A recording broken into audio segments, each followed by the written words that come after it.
মরে গেলেই বেদনা বুঝবে। আমার 6টা সন্তান যে ওখানে অনশনে আছে তাদেরটা কে বুঝবে? অভিশাপ আসমান কাঁপে। শিক্ষার্থীদেরকে মেরে ফেলেছেন, তারপরেও আমরা আন্দোলন করতে পারবো না, আমরা কথা বলতে পারবো না, এখানে আমাদের উপর চড়াও হচ্ছে। এই জিনিস হবার কথা না।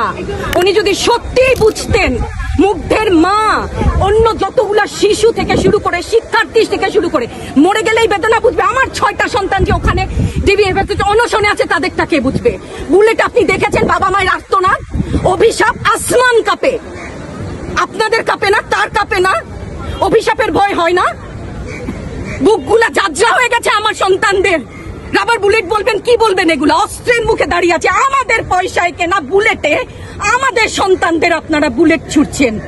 আর কত, আর কত? পুলিশ ভাইদেরকে বলি, ভেতরে তো আপনিও মানুষ, পুলিশ ভাই বলি না, ক্ষমা করবেন, মুখ থেকে বার হয়ে গেছে।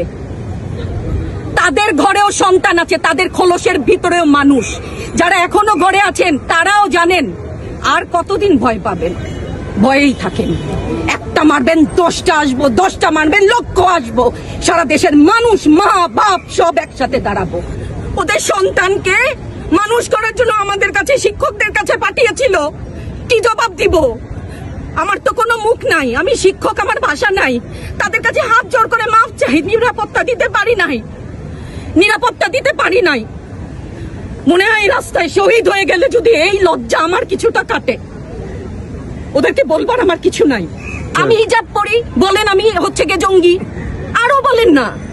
যারাই প্রতিবাদ করছে জঙ্গি, হ্যাঁ 71-এর সময়ের জঙ্গি এক যদি চেহারা অমন হয়, 24-এর জঙ্গির চেহারা এরকম হবে। তাহলে দল করলেই কেন? দল করার এটা স্বীকৃতি দিতে হবে না। দল করলে ক্ষতি কি?